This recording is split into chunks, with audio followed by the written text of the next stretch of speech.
The wind came down from the mountains like a living thing, scraping across the Powder River Plateau with teeth of ice and grit. Jonah Hale pulled his collar higher against the November cold and squinted at the horizon where his cattle dotted the landscape like scattered peppercorns on yellowed parchment. The early snow had come 3 weeks ago, just a dusting, but enough to turn the grass brittle and send the older cows searching for shelter in the draws. He shifted his weight off his bad hip, the familiar ache settling deep in the bone. 3 years since that Mustang had thrown him into the fence post. 3 years of walking like an old man, though he was only 32. The limp marked him now, same as the emptiness in his small ranch house marked him. Damaged goods. His brother Silas had said last Sunday after church, damaged goods don't draw quality buyers. The cracked mirror in his shaving kit had shown him the truth that morning. Lean face weathered beyond his years, gray threading through dark hair, eyes that had forgotten how to hope. Charlotte had seen it coming before he did, breaking their engagement with a letter that arrived the same week as his injury. "A woman needs a whole man," she'd written, not half of one. Jonah turned away from the wind and headed back toward the cluster of buildings that made up Hale's Draw, the main house with its sagging porch, the barn that leaked in 2 places, the well with its temperamental pump. It wasn't much, but it was his, carved out of this unforgiving land with his own hands and held on to with pure stubbornness. The blue enamel kettle sat on the cold stove, its chipped mouth catching the weak afternoon light through the kitchen window. He'd bought it in Cheyenne 5 years ago, back when he'd thought he was building something worth having. Now it heated water for 1 cup of coffee in the morning, 1 bowl of wash water at night. The loneliness of it pressed against him like the wind. As he crossed the yard, his spurs, one of the few things he'd kept from his days as a top hand, jangled against the frozen ground. A silver dollar hung from a worn leather cord on his saddle horn. His lucky piece from the first cattle drive he'd ever finished. These days, luck seemed as scarce as spring rain. The sound of hooves on the hard-packed road made him look up. Tommy Finch, the postal clerk from Pine Bluff, was riding his mule toward the ranch, a leather satchel bouncing against his hip. "Afternoon. Mr. Hale," Tommy called out, his voice cracking slightly. The boy couldn't be more than 16. All knees and elbows and earnest desire to do his job right. "Got a letter for you, sir. Looks official." Jonah frowned.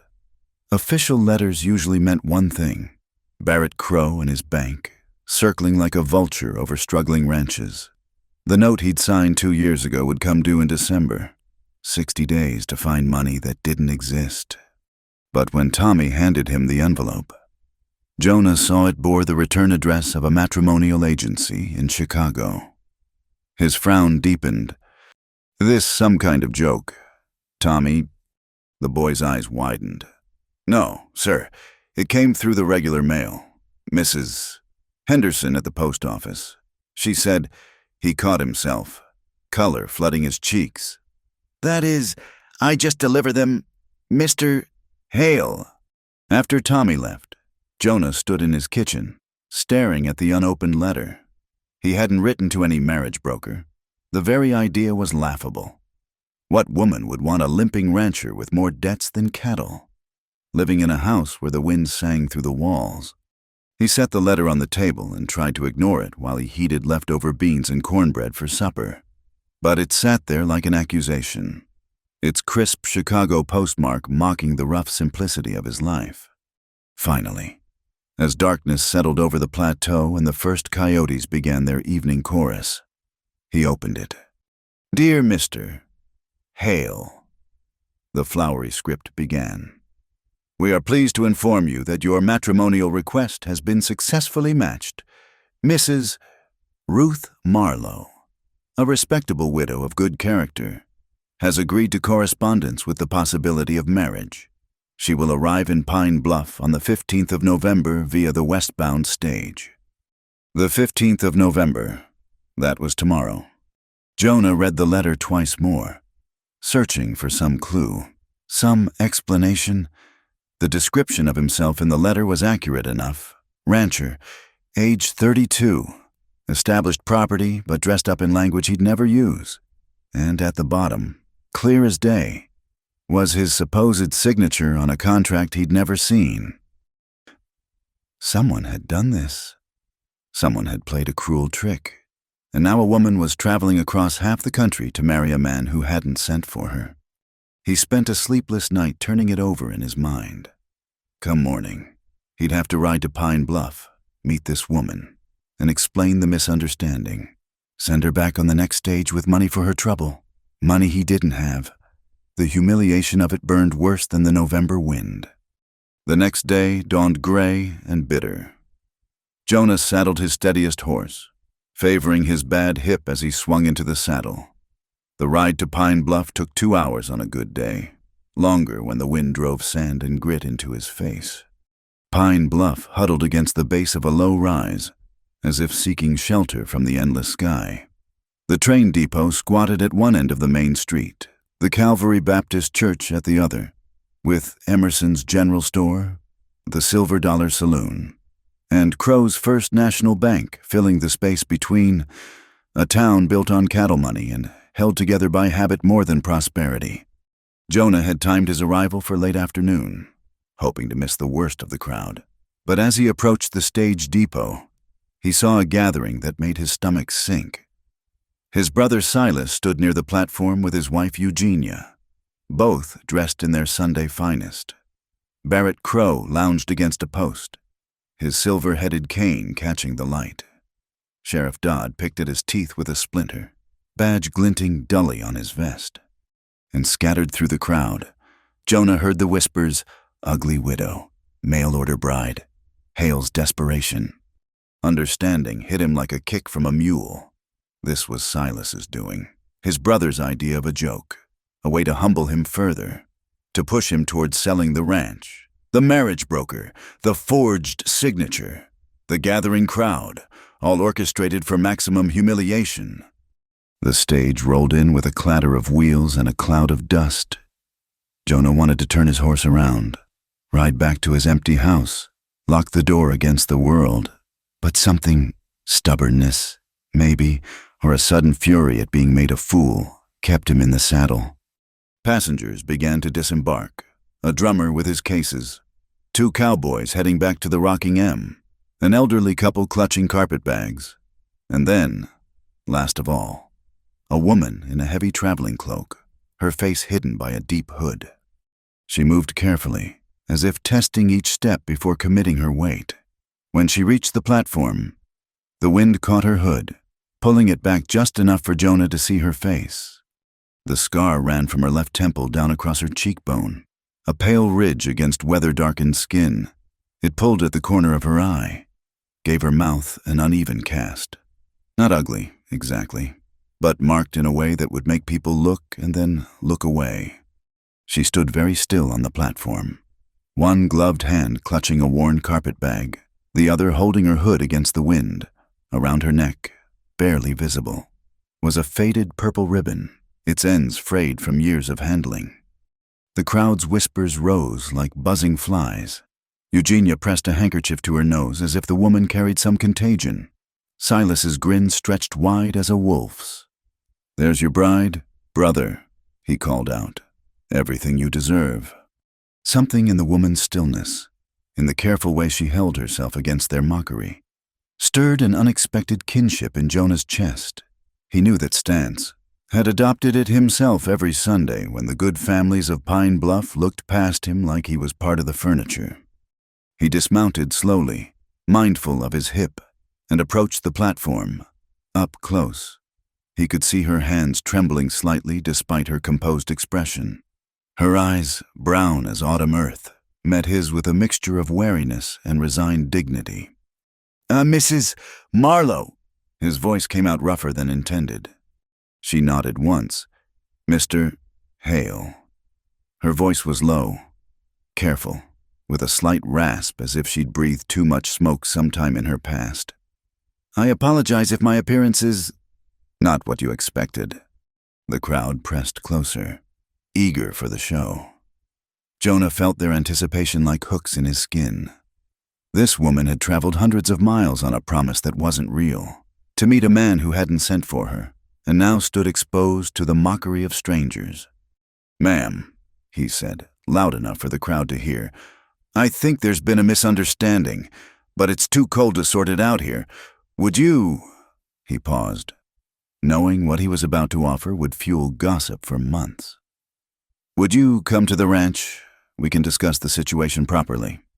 Her fingers tightened on the carpet bag. Behind them, someone laughed, sharp and mean. But she lifted her chin slightly and said, "That would be kind, Mr. Hale." He helped her onto the wagon seat, noting how she favored her left leg slightly, another thing for the town to mock. As they pulled away from the depot, he heard Crow drawl to Silas, "Damaged goods finding damaged goods. Almost poetic." The ride to Hale's draw passed in near silence. The woman, Ruth, sat straight-backed beside him, the purple ribbon at her throat the only spot of color against her dark traveling clothes. Once, when the wagon jolted over a rut, she reached out instinctively to steady herself and briefly touched his arm. Her hand pulled back as if burned. "That's Hale's draw ahead," he said finally, gesturing toward the buildings huddled against the rise. "It's not much." She studied the landscape with eyes that seemed to catalog every detail. The patched barn roof, the sagging fence lines, the few cattle visible in the distance. "It's honest," she said quietly. "That's more than much." At the house, he helped her down from the wagon, both of them moving carefully around their respective injuries. Inside, the kitchen seemed smaller with 2 people in it. The blue enamel kettle sat on the stove like an accusation of his bachelor ways. "Coffee," he offered, needing something to do with his hands. "Or I could heat water for tea." "Coffee would be welcome." She removed her cloak, revealing a plain gray dress mended neatly at the elbows.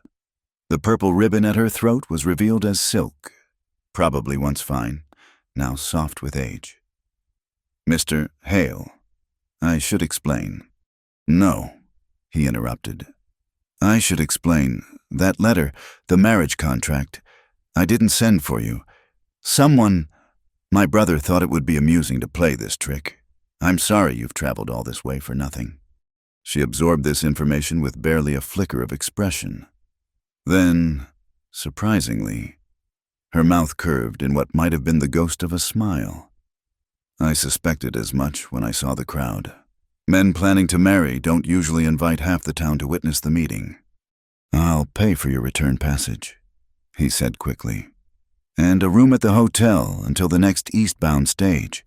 It's the least you're kind to offer." She moved to the window, looking out at the approaching darkness. "But perhaps we might discuss it in the morning. I find I'm very tired, and decisions made in exhaustion are rarely wise ones." He couldn't argue with that. "You can have the bedroom. I'll take the barn." "No." The word came firm despite her quiet tone. "This is your home. I'll be quite comfortable by the stove if you have blankets to spare." They worked out a compromise. She would take the bedroom. He would sleep on the enclosed porch where he'd built a cot for summer nights, as he gathered blankets from the cedar chest. She explored the kitchen with careful movements, noting the cracked mirror propped on a shelf, the mended harness hanging on pegs, the blue kettle's chipped spout. "May I?" She gestured toward the kettle. He nodded, watched as she examined it with unexpectedly gentle hands.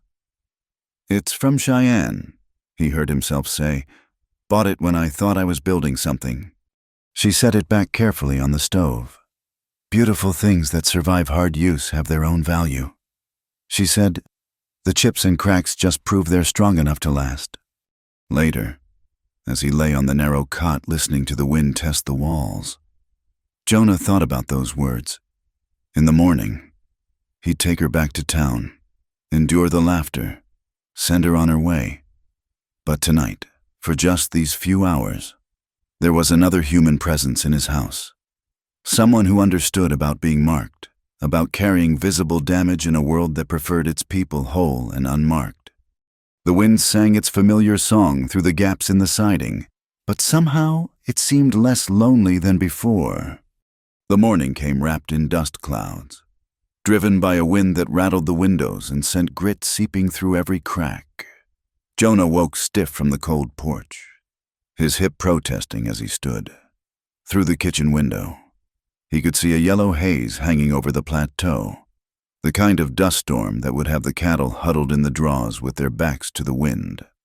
Ruth was already up, the stove crackling with fresh kindling. She'd found his coffee and had a pot brewing, the familiar smell a strange comfort in the unusual circumstance of having company. "Storm's coming in harder," she said without turning from the stove. "Travel won't be safe today." He wanted to argue, to insist on getting her to town before the situation became more complicated. But she was right. In weather like this, the stage wouldn't run, and the road to Pine Bluff would be near impassable. "I can help with the stock," she offered, gesturing toward the barn. "Earned my keep at the last place I stayed by tending their animals." "That's not necessary." "Mr. Hale." She turned to face him, the scar more visible in the morning light. "We both know I can't leave today.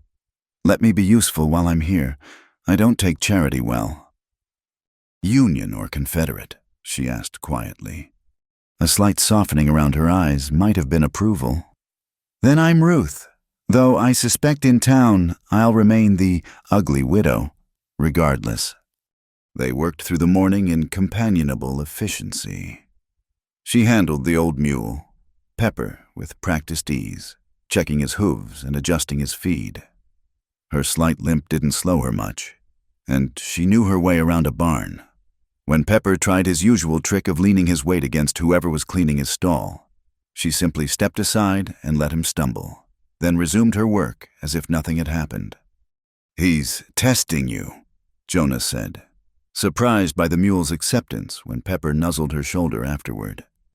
"Animals understand honest dealing," she replied, retying a piece of frayed rope with quick, sure knots. "It's people who complicate things." By midday, the storm had worsened. Sand pelted the buildings like birdshot, and visibility dropped to mere yards. They retreated to the kitchen, where Ruth set about making a meal from his meager supplies: beans, cornbread, a bit of salt pork she'd found wrapped in cloth. "Tell me about this brother of yours," she said as she worked, "the one who finds entertainment in other people's humiliation." Jonah shifted uncomfortably. Family troubles weren't something he discussed, but she'd been caught in Silas's web too, and deserved some explanation. "Silas got the family ranch when our father died. Bigger spread, better water rights, the big house in town. I was supposed to work for him, be grateful for wages and a roof." He rubbed his bad hip absently. "But I wanted my own place, small as it might be. He's never forgiven me for leaving. And now he wants me to fail, wants me to come crawling back, admit I can't make it on my own. He gestured vaguely at the situation. "This is just his latest attempt to prove I'm not worth much." Ruth set plates on the table with careful precision. "My late husband's family felt similarly about me," she said quietly. "After the accident that gave me this," she touched her scar briefly, "they said no decent man would have me now, that I should be grateful for whatever crumbs of kindness came my way." "The accident?" "Fire at the mill where I helped during harvest. A child was trapped in the grain storage. I got her out, but..." She shrugged. "Burns heal poorly when you can't afford proper doctoring." They ate in silence for a moment, the wind howling around the eaves. Then Ruth said, "Your brother paid the agency well to arrange this. $50. The letter said, that's considerable money for a jest." $50. Jonah's jaw tightened. "That's more than I clear in 2 months after expenses." Which suggests he has help. Someone with deeper pockets who also wants you gone. Barrett Crow, of course. The banker had been eyeing Hale's draw for months, knowing the note would come due soon. Partner with Silas to humiliate Jonah into selling it fit Crow's style perfectly. A fierce gust shook the house, and somewhere outside, something crashed, Probably the loose board on the chicken coop he'd meant to fix. Ruth stood immediately. That sounded like trouble. I'll handle it. But she was already reaching for her cloak. 2 pairs of hands work faster than one, unless you object to being helped by a woman.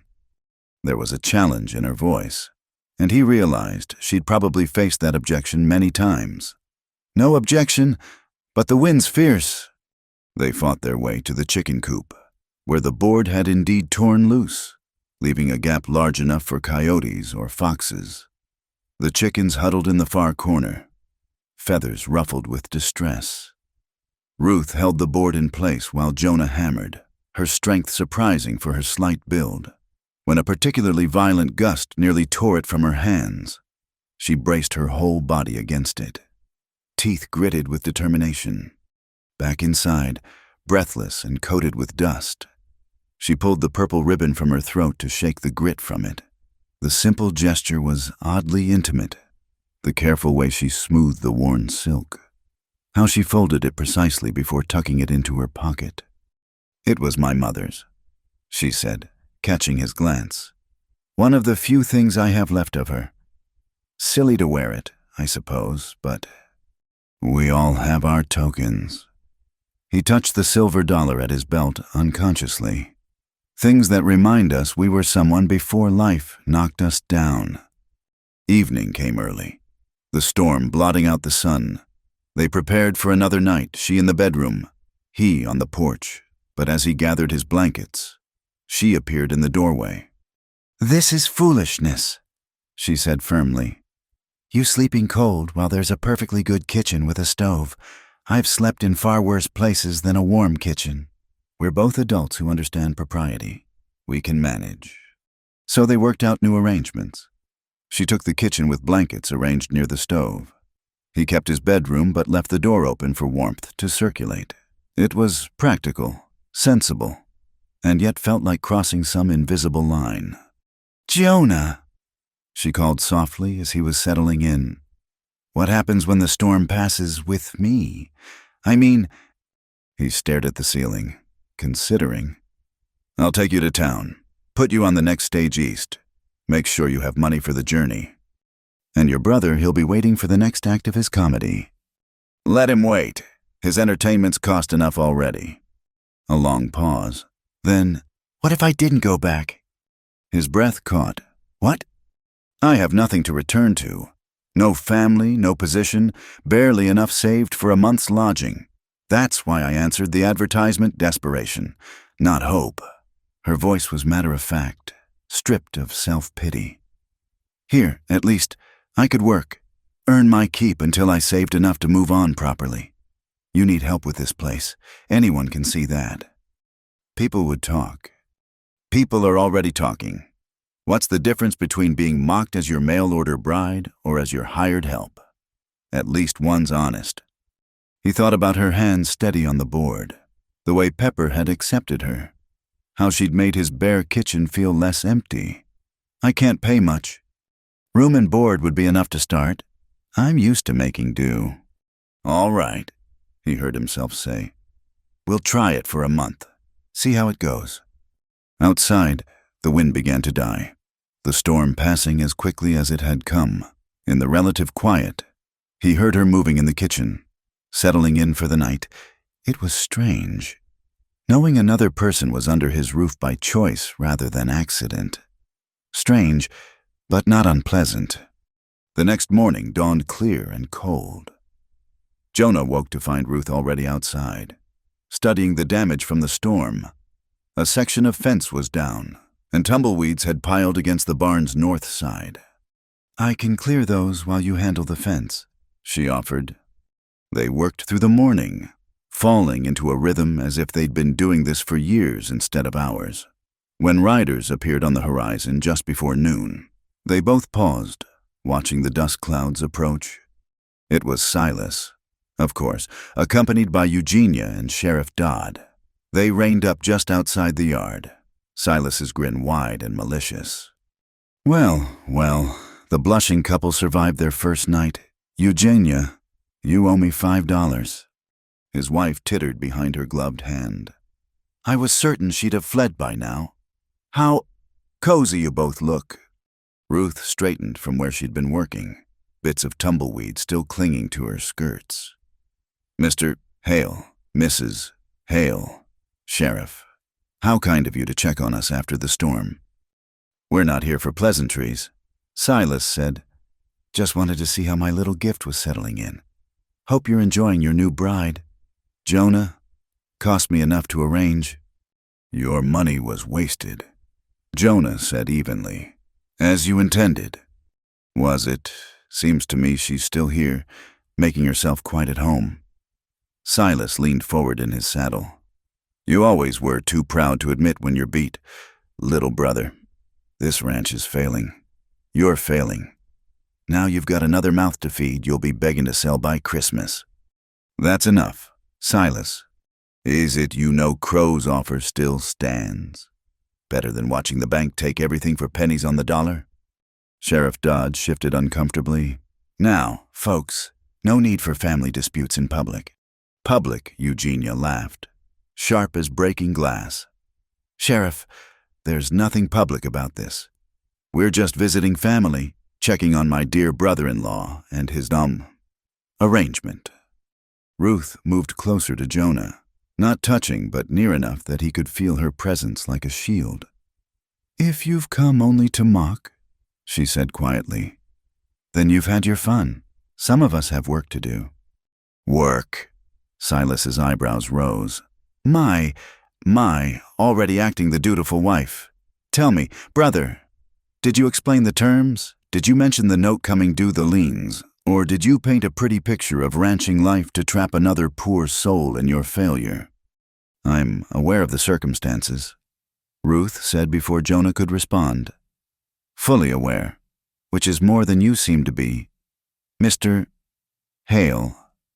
Meaning a man who spends $50 to humiliate his brother might want to examine why he needs that satisfaction so badly. "Good day." She turned and walked back to the barn, her slight limp barely noticeable, her back straight as a rod. Jonah felt a surge of something that might have been admiration. Silas's face darkened. "You can't just—" "Yes," Jonah said firmly. "She can, and unless you're here on real business, so can you. Good day, Silas." He turned and followed Ruth, leaving his brother sputtering in the yard. Behind them, he heard Eugenia's shrill voice. "Can you believe her nerve acting as if she belongs here?" Inside the barn, Ruth was gripping the edge of a stall, her composure finally cracking. "I'm sorry. I shouldn't have spoken to your family that way." "Don't apologize. Someone should have said it years ago." She looked up at him, something shifting in her expression. "They'll make trouble for you. For us, this isn't over." "No," he agreed. "It's not, but that's tomorrow's problem. Today, we've got fence to mend." A small smile touched her scarred face. "Yes," she said, "we do." They went back to work, side by side, while the dust from the departing riders slowly settled. The storm had passed, but they both knew another was brewing, man-made and potentially more destructive. But for now, there was work to do, and they did it together. Two damaged people finding an unexpected rhythm in shared labor and mutual understanding. The days settled into a rhythm as November deepened. Each morning, Ruth rose before dawn to start the stove, and Jonah would find coffee waiting when he came in from checking the stock.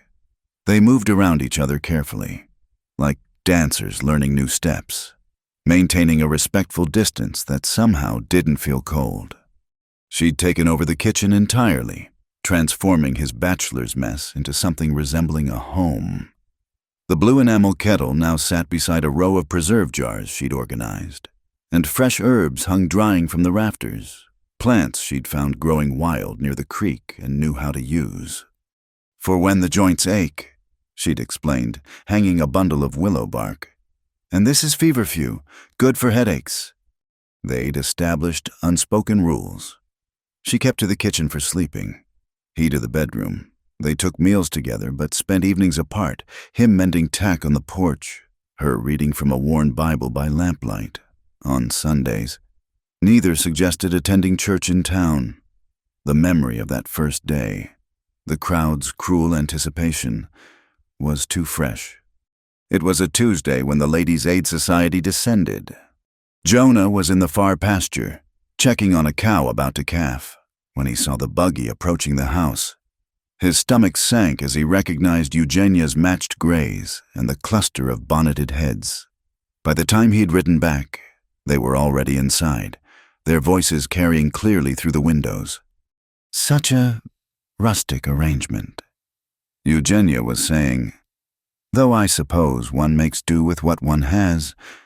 He entered to find Ruth surrounded by 5 women, all perched on his few chairs like carrion birds. She stood by the stove, her hands folded calmly, but he could see the tension in her shoulders. "Ladies," he said carefully, "this is unexpected." "Oh, Jonah." His sister-in-law fluttered her fan despite the cool air. "We simply had to pay a social call. It's only proper to welcome your guest." Mrs. Barrett Crow, the banker's wife, smiled with too many teeth. "Yes, we're all so curious about how you're managing such an unusual situation." "Nothing unusual about hired help," Ruth said quietly. "Hired help who sleeps in the house." Mrs. Dodd, the sheriff's wife, raised an eyebrow. "My dear, surely you understand how that appears." "I understand that appearances matter more to some than Christian charity," Ruth replied. The temperature in the room seemed to drop. Eugenia's fan snapped shut. "Well, I suppose we can't all have refined sensibilities. Perhaps that's why some of us end up where we do." "Indeed," Ruth said mildly. "Though I've found that true refinement shows itself in how we treat those we consider beneath us. Wouldn't you agree?" Mrs. Whitcomb, the minister's wife, shifted uncomfortably, alone among them. She looked genuinely distressed rather than gleeful.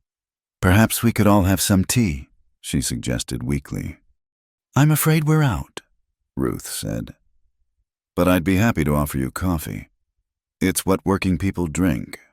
The insult, delivered in such a pleasant tone, took a moment to land. When it did, Eugenia stood abruptly. "Well, I can see our concern is misplaced. Clearly, you're quite comfortable with your choices." "Comfortable?" Ruth finally moved, stepping forward slightly. "Mrs. Hale, comfort is a luxury I've never had. What I have is self-respect. It's smaller than comfort, but travels lighter and keeps better in hard weather." "Ladies," Jonah intervened, seeing Eugenia's face flush dangerously. "I appreciate your visit, but we have work to do." "Of course you do." Mrs. Crow gathered her skirts. "Though I wonder how much work will matter when the banknote comes due. My husband mentioned it's quite substantial." The threat hung in the air like smoke.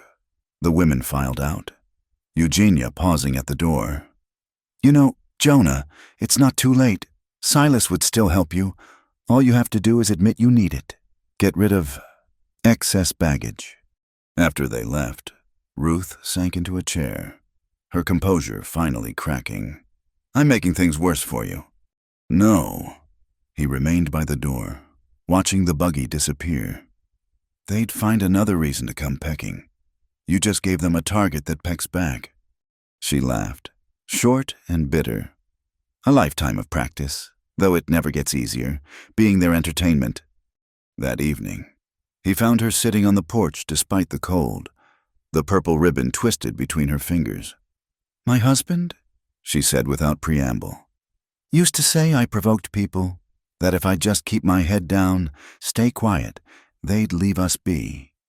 Jonah lowered himself carefully onto the other end of the bench, his hip protesting. "Did it work?" "No, silence just made them bolder. But speaking up," she touched her scar unconsciously, "that had consequences too. He did that to you." "No, he was gone by then.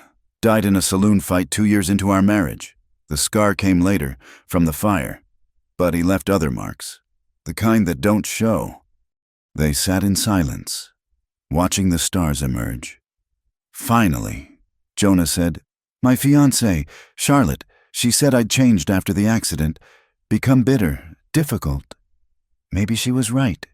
Maybe that's why I'm out here alone, fighting a losing battle over land that barely feeds a dozen cattle.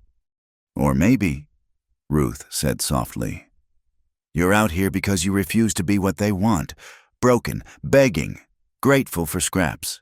That's not bitter, that's backbone." A few days later, Jonah was in town for supplies when he encountered Crow's men at the feed store. 3 of them, led by a mean-eyed former soldier named Hicks. "Well, if it ain't the bridegroom," Hicks drawled. "How's married life treating you?" "Hale." "I need 3 sacks of grain and a salt lick," Jonah told Sam behind the counter, ignoring them. "Heard you're keeping that scarred woman out at your place. Must be desperate times when a man settles for damaged goods." Jonah's hands tightened on the counter. "Sam, the grain." "Then again," Hicks continued, moving closer, "maybe damaged is all damaged can get. You 2 probably match up just right, her ugly face, your crippled walk. Bet she don't mind that you can't properly." Jonah turned, fist already swinging. It connected solidly with Hicks' jaw, sending him stumbling back. Pain shot through Jonah's hip at the sudden movement, nearly dropping him to one knee. The other 2 men rushed forward. Jonah got in another punch before they overwhelmed him, driving him to the floor. Boots connected with his ribs, his back, carefully avoiding his face. Crow's men knew how to deliver a message without leaving evidence the sheriff couldn't ignore. "Enough," Sam's voice cracked as he leveled a shotgun at them. "Get out of my store."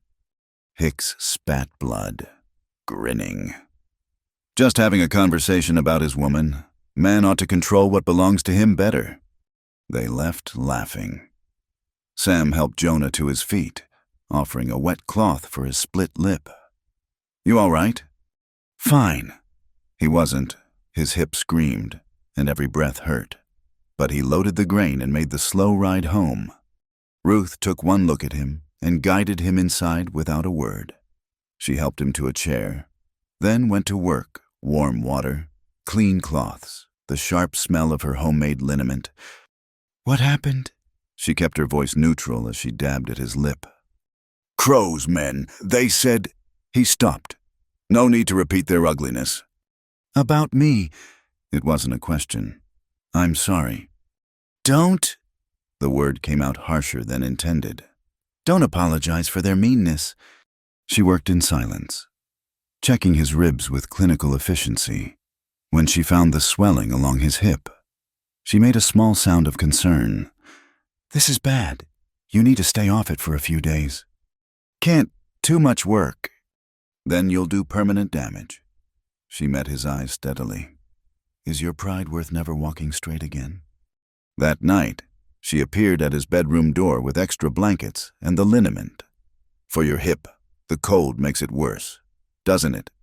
He nodded reluctantly.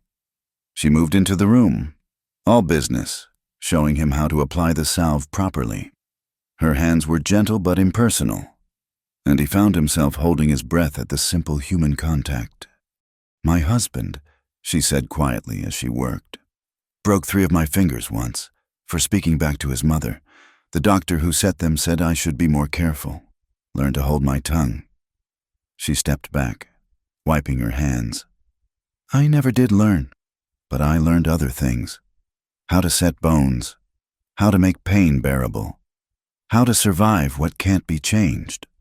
Over the next days, as Jonah recovered, they grew closer in small ways. She told him about growing up in Illinois, daughter of a failed shopkeeper. He shared memories of his mother, dead when he was 12, and how Silas had inherited their father's hardness along with his land. One evening, as she changed the bandage on his ribs, her hand stilled. "There's more bruising here, older." "From the horse accident, when I first hurt the hip." She traced the marks with professional interest. "You heal well. That's good." Then, softer, We're a pair, aren't we, all our scars and stubborn ways? Ruth. I know, she interrupted. We have our arrangement, respect and distance. I'm not forgetting.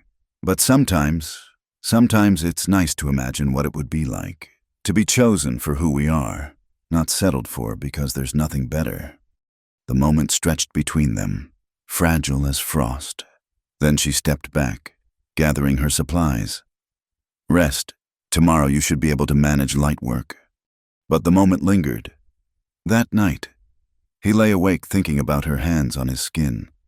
Gentle and sure, about the way she'd said chosen like it was a word in a foreign language. Beautiful but impossible to pronounce correctly. The next morning brought another crisis. Tommy Finch arrived, breathless with the news. Mr. Hale, there's trouble. Crow's men are down by Sawyer's Creek, rounding up cattle. They're saying any unbranded calves on open range are fair game. Several of Jonah's calves had wandered that direction, following their mothers to water. By the time he and Ruth arrived, she'd insisted on coming. Hicks and 4 others had already separated 3 calves from their mothers. Those are mine, Jonah said flatly. Their mothers wear my brand. Don't see no brand on these calves, Hicks grinned.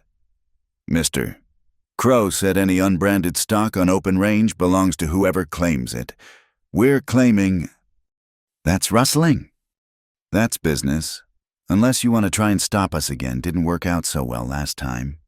Ruth had been examining the calves with apparent casualness. Now she spoke up. That's interesting. How did you know to come here? Specifically, these calves are barely a week old. Haven't had time to wander far. Lucky guess, Hicks said, but something flickered in his eyes. Lucky indeed. And that iron heating in your fire, planning to brand them right here. How enterprising. She moved closer to the fire, ignoring Hicks's attempt to block her. Oh, that is interesting. The iron's already shaped into Crow's mark, almost like you knew exactly what you'd find here. Woman needs to learn when to shut her mouth. One of the men growled. Ruth turned to him with that mild expression Jonah was beginning to recognize as dangerous. Does she? I was just admiring your efficiency, though I wonder what Sheriff Dodd would say about that running iron. Isn't carrying one illegal without proper papers? The men exchanged glances. Hicks stepped forward, hand moving toward his gun. Maybe we need to teach you the same lesson we taught your man. Jonah moved between them, his own hand on his rifle. Touch her and I'll drop you where you stand. The tension stretched taut. Then Tommy spoke up from where he'd been forgotten. I saw everything. If something happens here, I'll testify to it. Hicks calculated odds, then shrugged. Not worth the trouble. But this ain't over. Hale, you can't watch every calf every minute. They left, taking nothing but leaving the threat hanging like storm clouds. That evening, as they sat at the kitchen table, Ruth producing a jar of salve for his hip, Jonah finally spoke the words that had been building all day. At dinner tomorrow, at Silas's house, he's invited us, commanded. Really, his birthday dinner. You want to go? No, but if we don't, he'll use it against us. Say we're too good for family. He met her eyes. Will you come? I know it's asking a lot. She was quiet for a long moment. Then, we're partners, aren't we? In this arrangement, partners stand together. The next night found them in Silas's dining room, surrounded by crystal and china and barely veiled hostility. Eugenia had invited half the town's quality, the Crows, the Dodds, the banker's brother from Denver. Ruth wore her best dress, the purple ribbon at her throat like armor. The meal was an ordeal of snide comments and pointed looks. Ruth handled it with quiet dignity, even when Eugenia accidentally served her from the chipped plate, even when Mrs. Crow asked sweetly about her tragic past. Then, over dessert, Eugenia played her card. You know, she said brightly, I really must thank you all for indulging our little joke. When Silas and I decided to send for that woman through the agency, We only meant it as entertainment, a lesson for Jonah about pride and knowing his place. The room went still. Ruth's hand, reaching for her water glass, paused. Eugenia continued, warming to her theme. $50 to a marriage broker, a few letters, and voila, we sent him an ugly widow for fun, just to see his face, and it was worth every penny. Wasn't it, dear? Silas chuckled, raising his glass. To family jokes and lessons learned. Jonah stood slowly, aware of every eye in the room. Ruth sat frozen, her scarred face composed but pale. He reached down, took her hand, and helped her to her feet. You want to know what I saw that day at the stage? His voice carried clearly through the crystal-bright silence. Not what you saw, not an ugly widow sent for your amusement. I saw the strongest woman I've ever met step off that stage. I saw courage and dignity and grace in the face of cruelty. He looked down at Ruth, then back at the stunned faces around the table. You sent her as a joke, but I found treasure, my greatest treasure. And I thank God every day for your meanness, because it brought her to my door. Ruth's fingers tightened on his, and he felt the tremor run through her. But when she spoke, her voice was steady.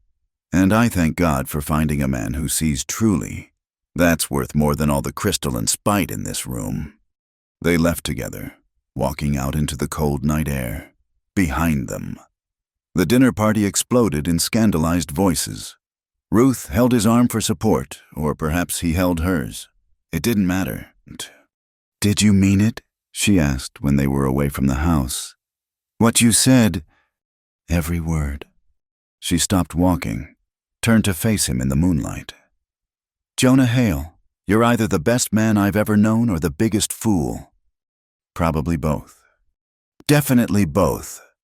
But she was almost smiling, the scar pulling her mouth into that crooked expression he was beginning to cherish. Your family will make our lives miserable now. Let them try. We've got calves to brand and fences to mend and a ranch to save. No time for their poison. She studied his face for a long moment, then reached up and touched the silver dollar hanging from his belt. Partners. Partners. They walked home through the darkness, the November wind at their backs, knowing the war had truly begun.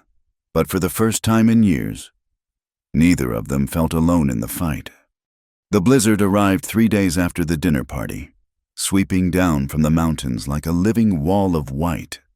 Jonah had seen the signs, the way the cattle bunched together, the peculiar stillness in the air, how Pepper stood with his rump to the north. But it came faster than expected. We need to get the calves into the barn, he told Ruth as the first fat flakes began to fall. This is going to be bad. They worked through the afternoon as the snow thickened, driving the youngest stock into shelter. Ruth proved invaluable, her slight frame allowing her to squeeze into spaces where frightened calves had wedged themselves. When one calf went down in the drifts, she was the one who spotted it, half buried already. Here!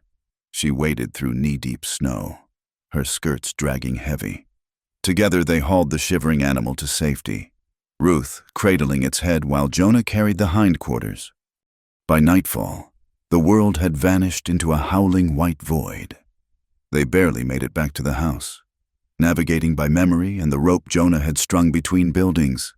Inside, they collapsed by the stove, soaked and exhausted. Your hands! Jonah noticed. Her fingers were white with cold, the joints locked in cramped positions.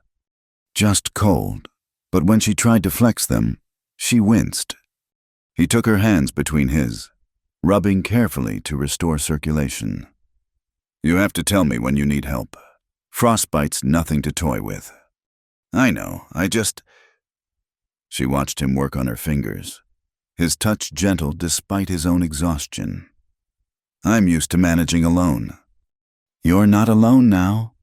The words hung between them, weighted with more meaning than he'd intended. She didn't pull away, and he continued working warmth back into her hands until the color returned. That night, with the blizzard raging. The temperature in the house plummeted. Even with the stove burning hot, ice formed on the inside of the windows. Jonah found Ruth in the kitchen, wrapped in every blanket she owned, still shivering. "This is foolish," he said. "Take the bedroom. It's warmer, being off the ground." "I'm fine." "You're not." He made a decision. "We're both grown people who understand necessity. We'll share the warmth, keep the door open between rooms. Otherwise, we'll both freeze." They ended up dragging her makeshift bed into his room, placing it near his own, with both of them in the smaller space and blankets hung over the windows. The temperature became bearable. They lay in their separate beds, listening to the storm, maintaining careful distance even as they shared warmth. "Tell me about your mother's ribbon," Jonah said into the darkness, needing conversation to ease the strange intimacy of the moment. Ruth's voice came soft.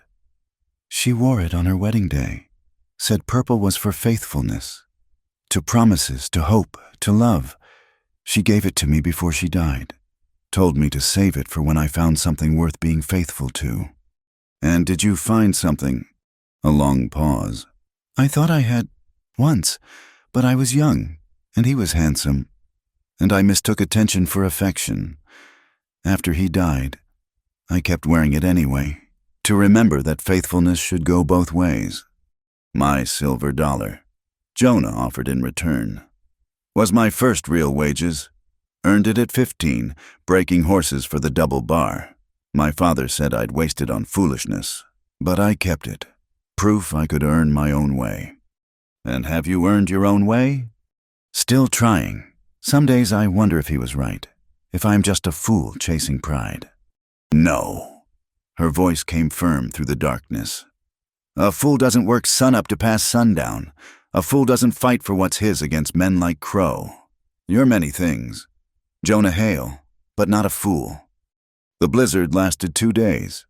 They developed routines, taking turns checking the stock, melting snow for water, sharing meals and warmth and careful conversation. On the second night, with the wind finally dying, Ruth made a discovery. "Jonah, look at this." She was examining one of the calves they'd saved, running her hands over a fresh brand on its hip. "This isn't right."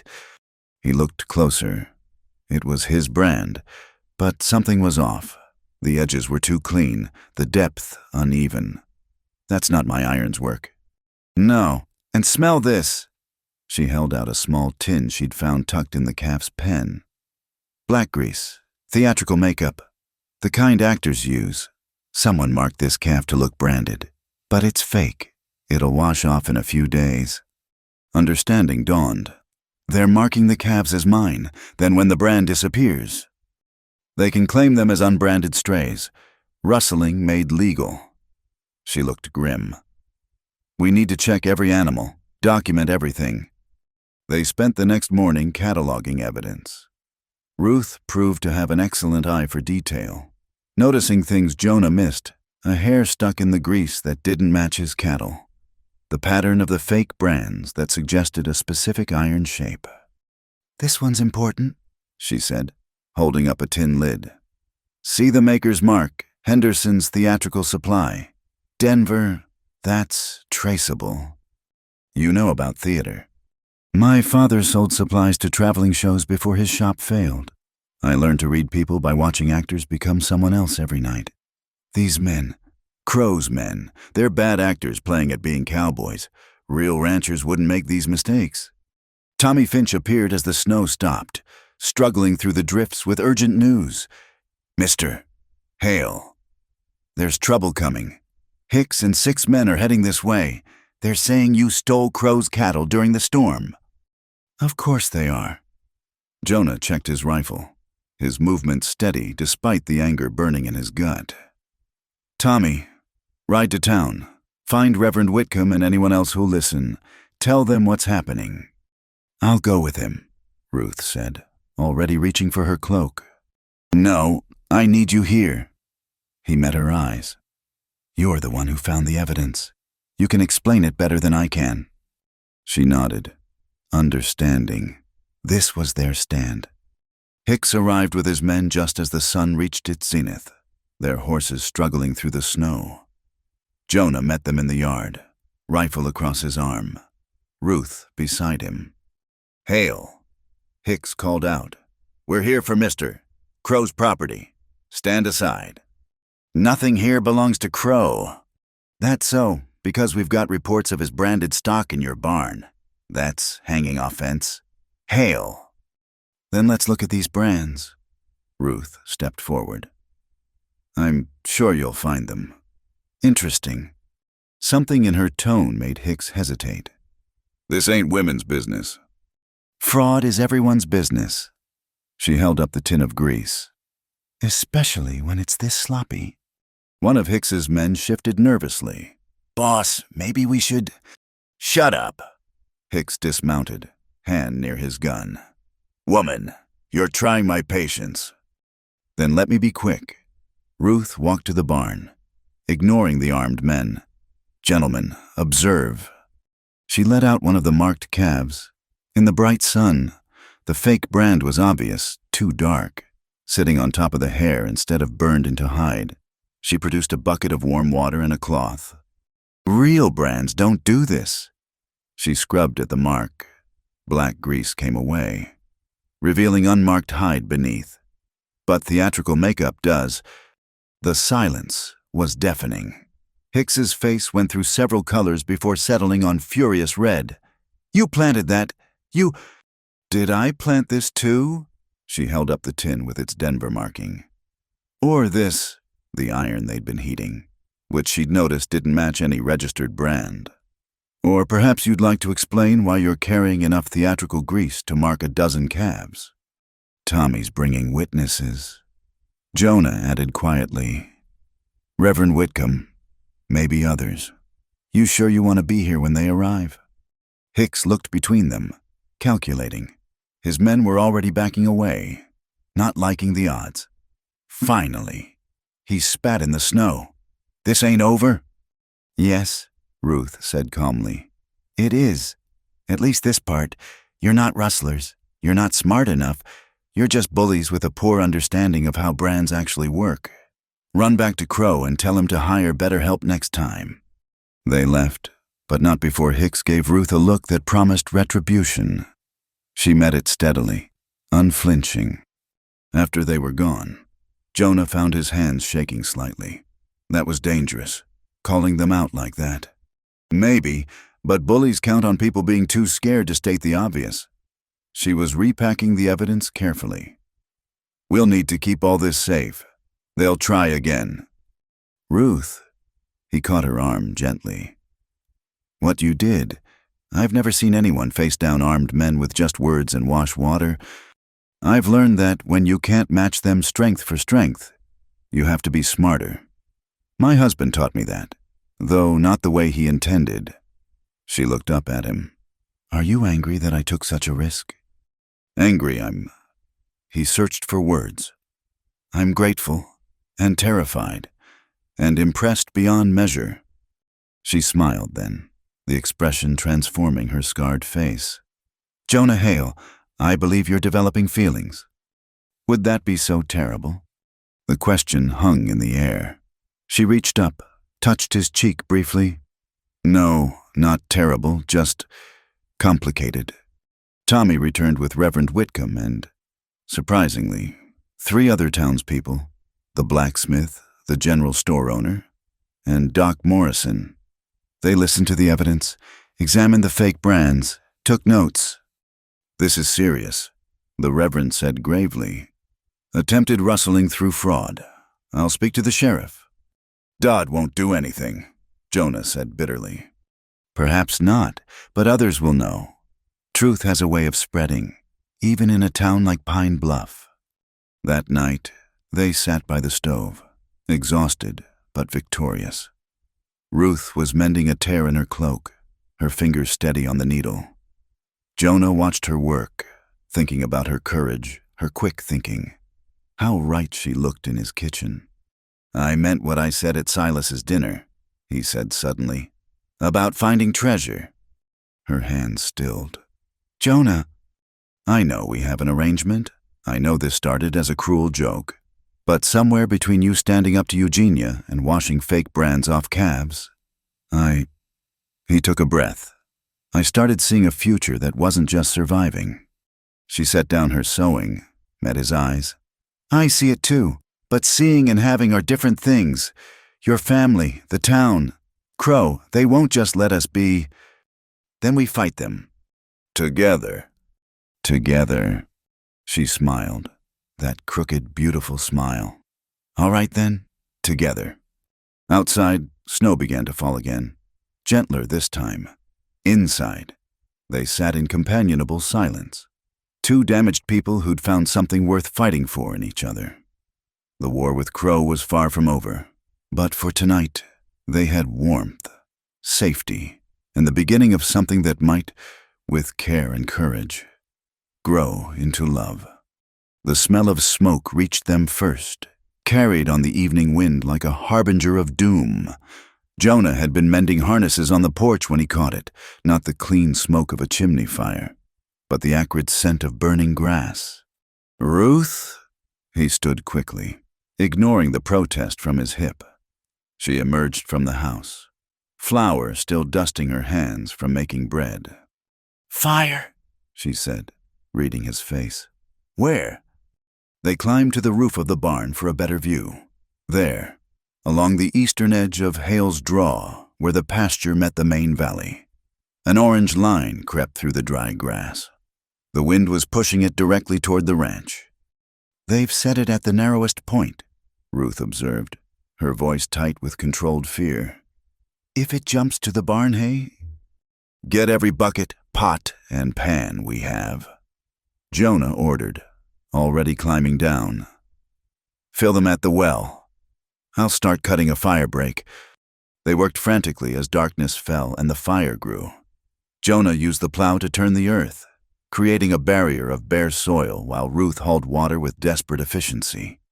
The smoke thickened, making their eyes stream and their throats burn.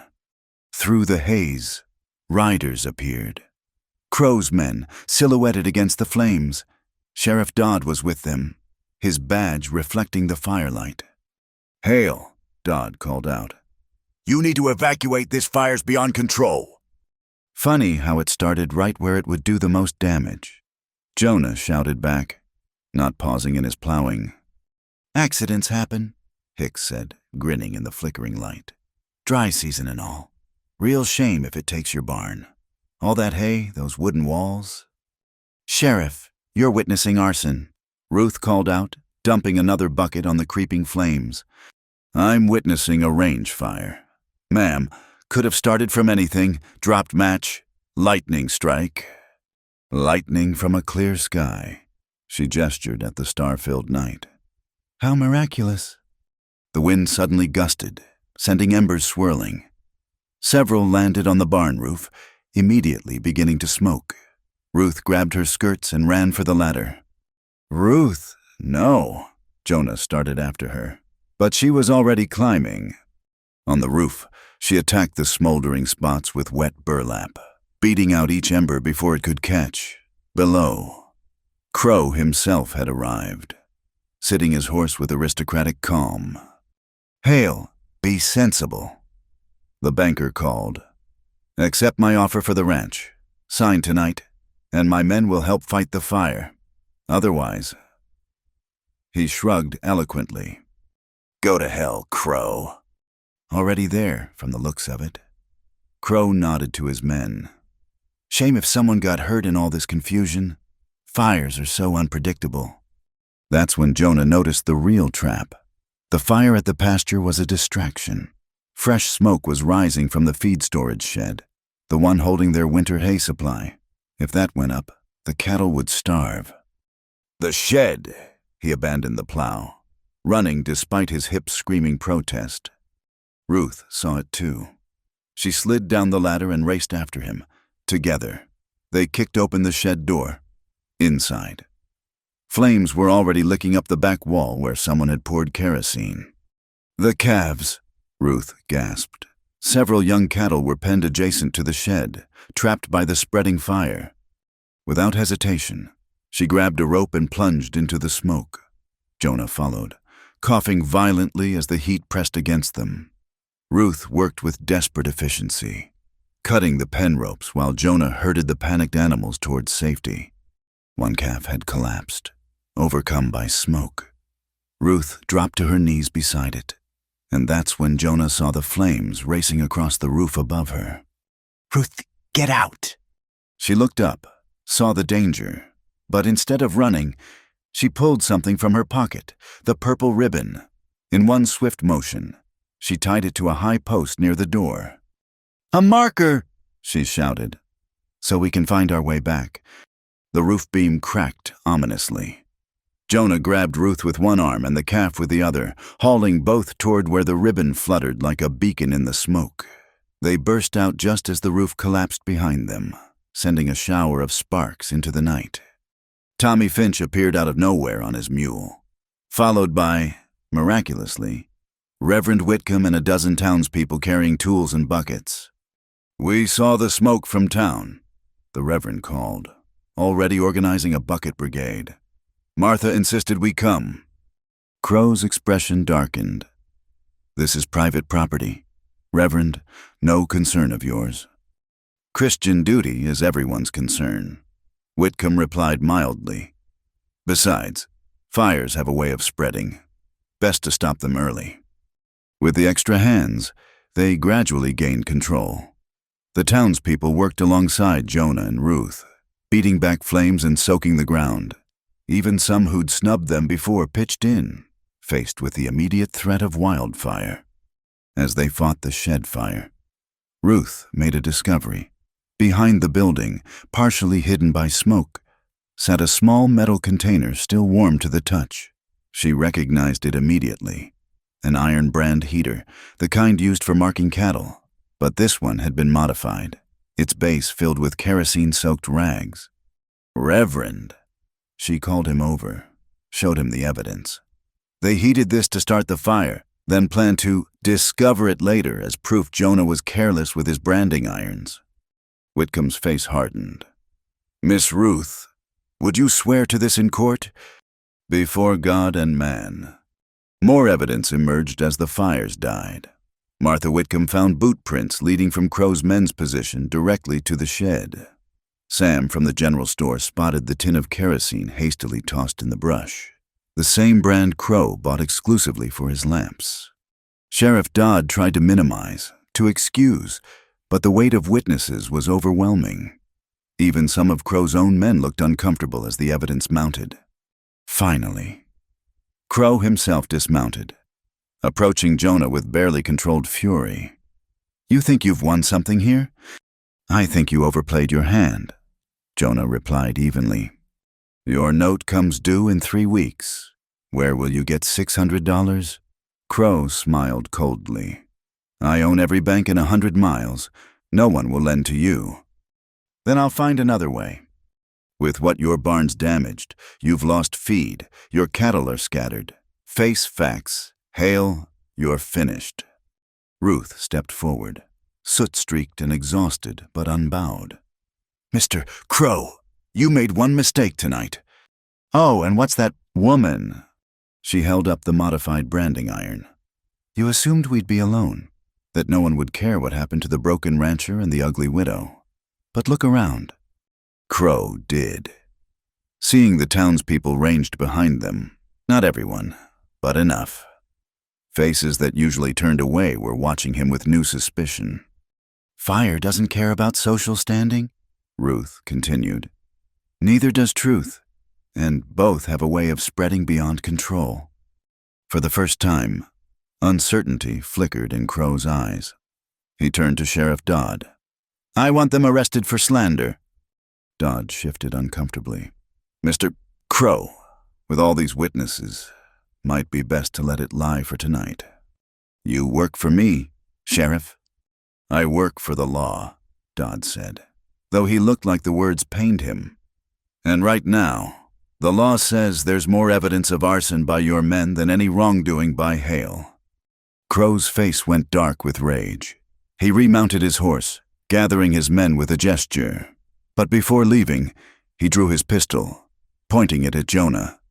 3 weeks. Hale. Then I take everything. Ruth moved faster than thought. The blue enamel kettle, filled with ash water from fighting the fire, flew from her hands and struck Crow's wrist. His shot went wild, the gun spinning into the dirt. The crowd gasped. Several men stepped forward. Placing themselves between Crow and the couple, Reverend Whitcomb's voice rang out with unexpected authority. Mr. Crow, I believe it's time you left, before this becomes something we'll all regret.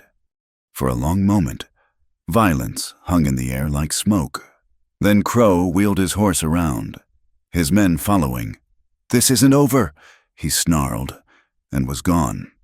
As the crowd dispersed, many stopping to shake Jonah's hand or nod respectfully to Ruth, they surveyed the damage. The shed was destroyed, taking a quarter of their winter feed. The barn's east wall was charred but standing. Several fence lines were ash. "It's bad," Jonah said quietly, "but not fatal." Ruth retrieved her purple ribbon from the ruined shed, singed but intact. "We saved the calves. The barn's mostly whole, and now half the town knows Crow for what he is." "That kettle," Jonah said suddenly. "You threw it like—" He trailed off, amazed. "I told you, I grew up around theater folk. Knife throwing was a popular act. I learned a thing or two." She smiled tiredly. "Though I usually practiced with less dangerous targets." Doc Morrison approached, medical bag in hand. "Let me see those burns," he ordered, examining Ruth's hands where she'd beaten at flames. "You too. Hale, that hip's gotta be killing you." As the doctor worked, Reverend Whitcomb pulled Jonah aside. "That was brave. What you both did tonight, standing up to Crow like that. Didn't feel brave, felt necessary. Often the same thing." The minister paused. "Martha and we've been discussing, the church has a small emergency fund. It's not much, maybe $50, but, Reverend, I can't." "You can and you will." His tone brooked no argument. "Evil flourishes when good people do nothing. Tonight, you reminded us of that. Let us help." Later, as dawn touched the sky, Jonah and Ruth sat on the porch steps, exhausted beyond measure. The air still reeked of smoke, and spot fires glowed in the distance where neighbors continued to patrol. "Your hands," Jonah said, looking at the bandages Doc Morrison had applied. "Your hip," she countered. "We're a pair of fools. Aren't we fighting fires and bankers with buckets and kettles?" "Maybe, but we're still here." She leaned against his shoulder, just slightly, the first time she'd allowed such closeness. 3 weeks to find $600, it might as well be 6,000. "We'll figure something out. Together. Always together." The sun rose over Hale's draw, revealing the scars of the night's battle, but also revealing something else in the yard. The blue enamel kettle sat dented but unbroken, having served as both weapon and symbol. Like them, Jonah thought. Damaged but still useful. Still fighting. Ruth noticed his gaze and smiled. "We should plant something there," she said, pointing to where the shed had stood. "Something that grows back after burning. Sage, maybe." "Why sage?" "Because it's hardy. Because it heals. Because it reminds us that some things are worth saving, no matter how much fire gets thrown at them." He took her bandaged hand gently in his. "Yes," he said. "Some things are—" The morning after the fire, Doc Morrison returned to check their injuries. Jonah could barely move, his hips seized from the night's exertions. Ruth's hands were raw beneath the bandages, and a deep cough rattled her chest from smoke inhalation. "You're both lucky to be alive," the doctor said bluntly, mixing a tincture at the kitchen table. "That hip needs complete rest. Hale, no arguments. And you," he turned to Ruth. "Those lungs need steam treatments twice daily or you'll risk pneumonia." "We have work," Jonah started.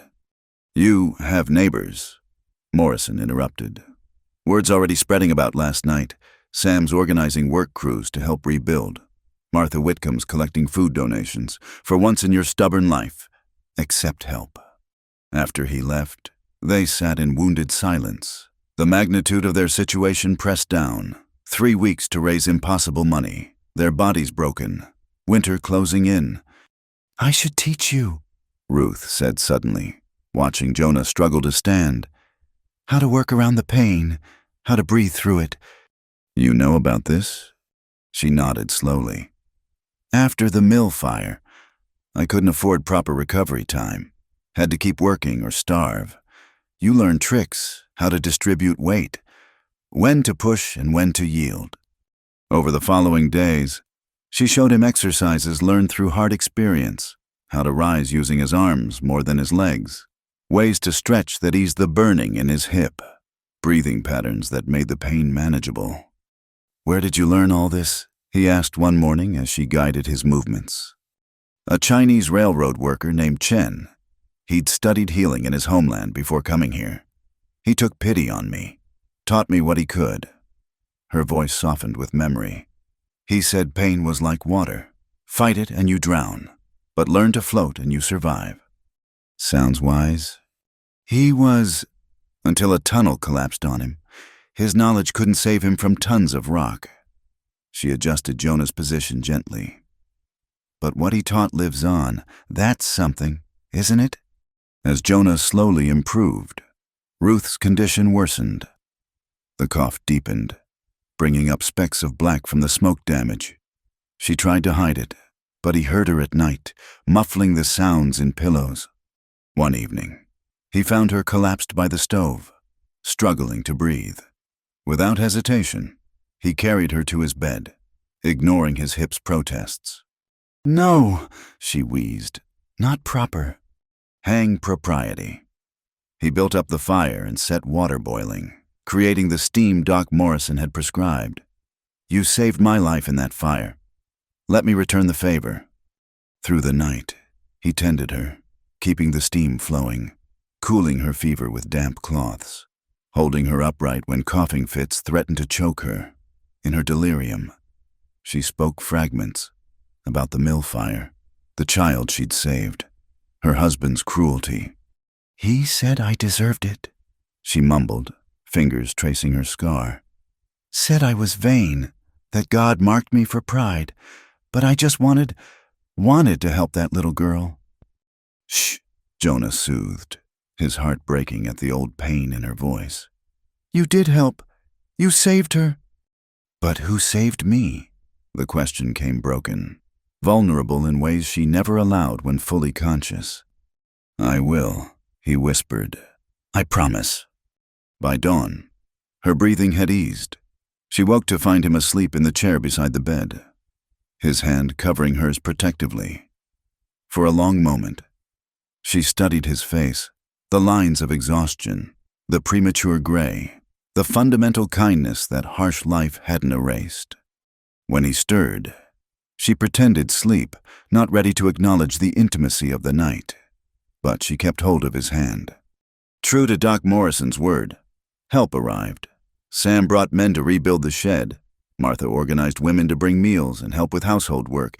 Even some who'd shunned them before appeared, shamed by the fire's revelation of Crow's methods.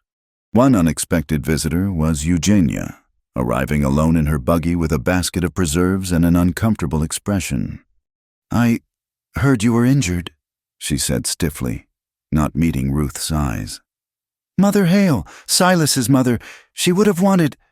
She trailed off, then thrust the basket forward. Just take it.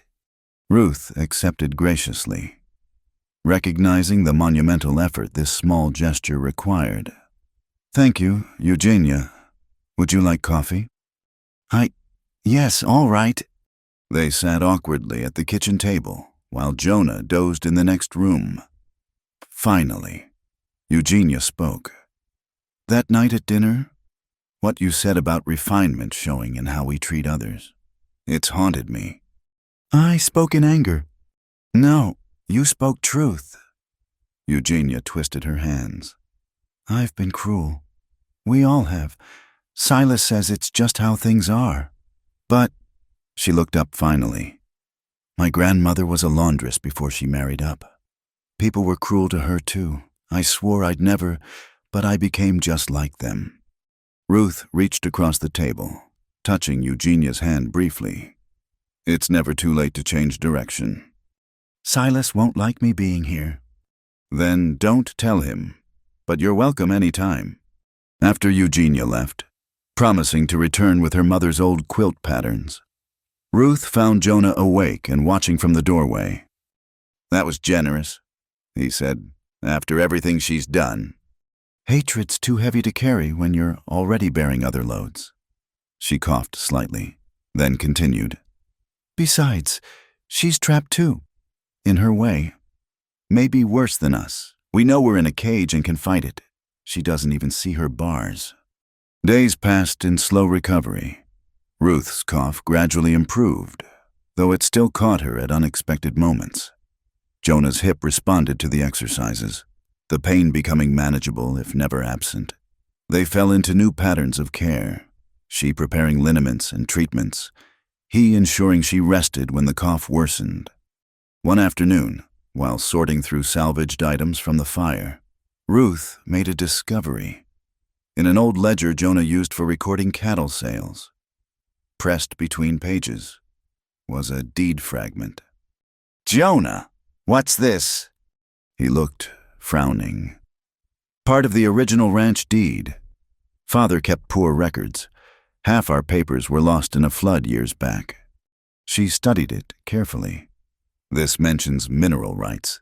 Did your father ever survey for anything besides grazing? No, never had the money for proper surveys. Why? Just curious. But she tucked the fragment away thoughtfully. That evening, Tommy Finch arrived with troubling news. Mr. Crow's been buying up notes all over the valley. Jenkins lost his place yesterday. The widow Thompson's next. He's squeezing everyone who won't sell willingly. Building an empire, Jonah said bitterly. More than that, Tommy said. I heard him talking at the bank. Something about the railroad needing a new route through the valley. Land prices will triple when it's announced. The pieces clicked for Ruth. That's why he wants your ranch specifically. Look. She sketched a rough map on the table. Hale's Draw is the only natural passage between the mountains here and here. Perfect for railroad grading. So, we're not just fighting for a ranch, Jonah said slowly. We're sitting on a fortune he plans to steal. Which means he won't stop, Ruth concluded. Even if we somehow paid the note, he'd find another way. They sat with this knowledge, heavy as stones.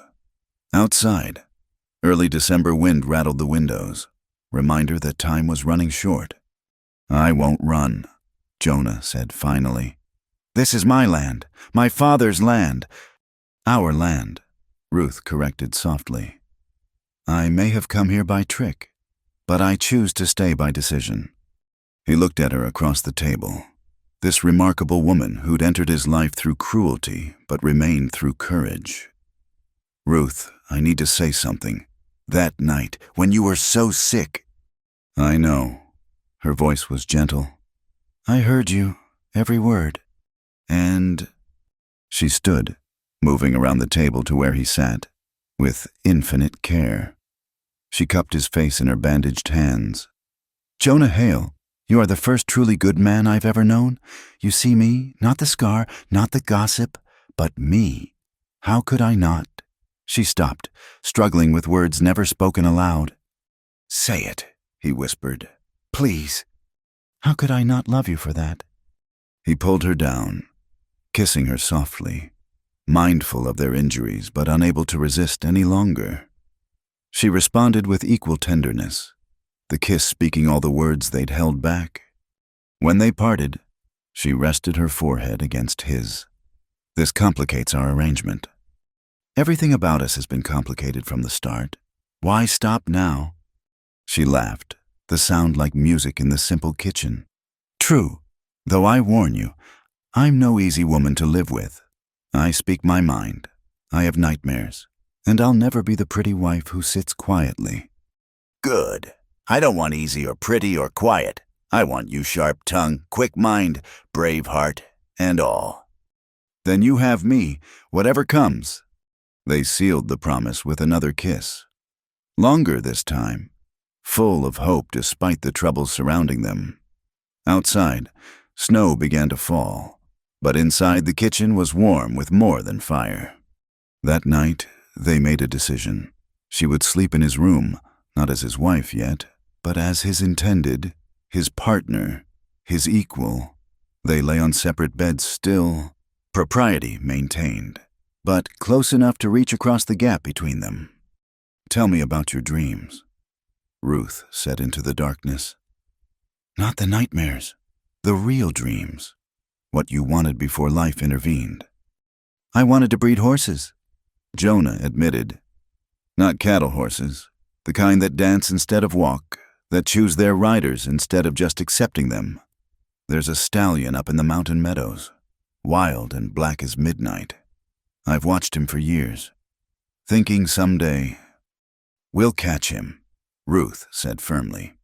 After we save the ranch, after we build it into something worth having, we'll catch your midnight horse and start that dream. What about your dreams?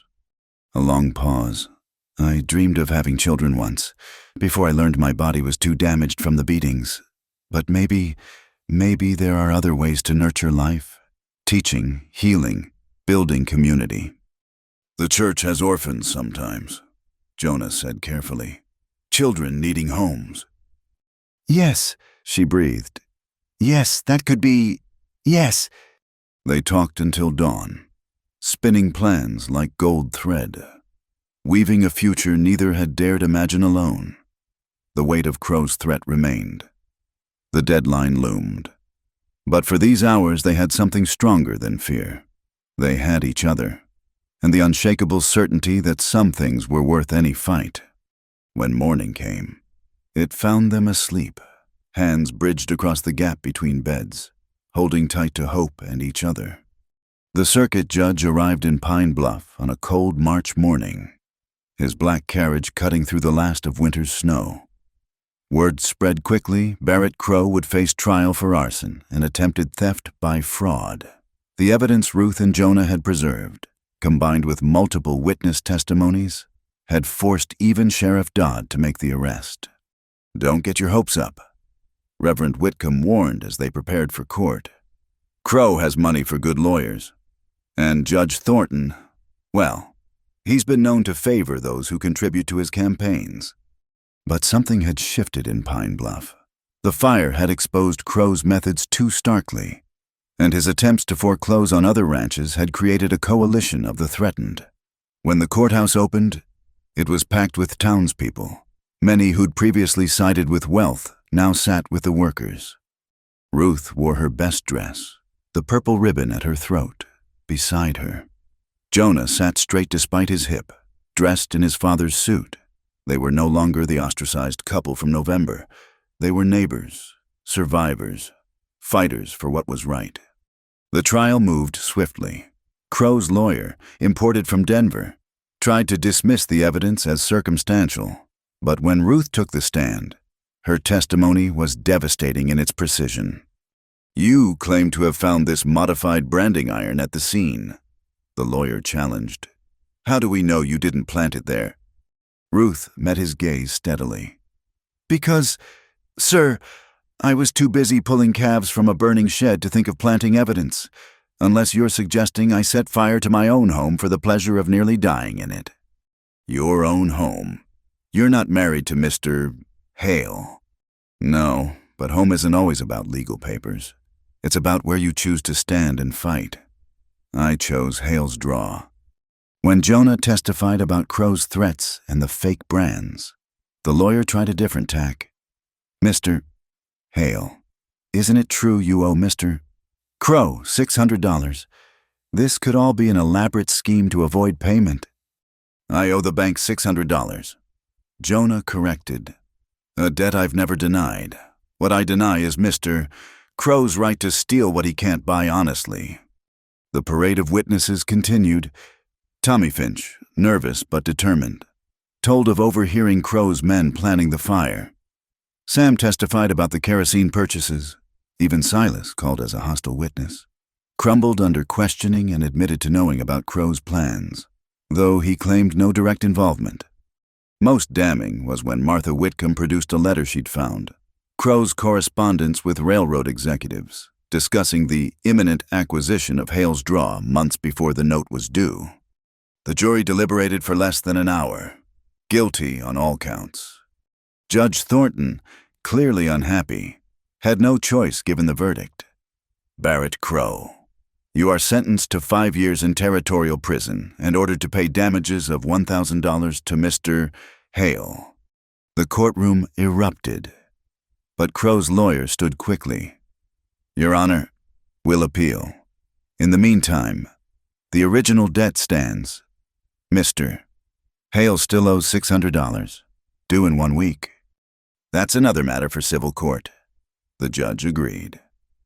The criminal verdict doesn't erase legal debts. Outside the courthouse, the victory felt hollow. They'd won justice, but still faced losing everything. We'll find a way, Ruth said firmly, but even she looked worried. That afternoon brought an unexpected visitor, Silas, alone and subdued. I came to... He struggled with words, this man who'd never apologized for anything.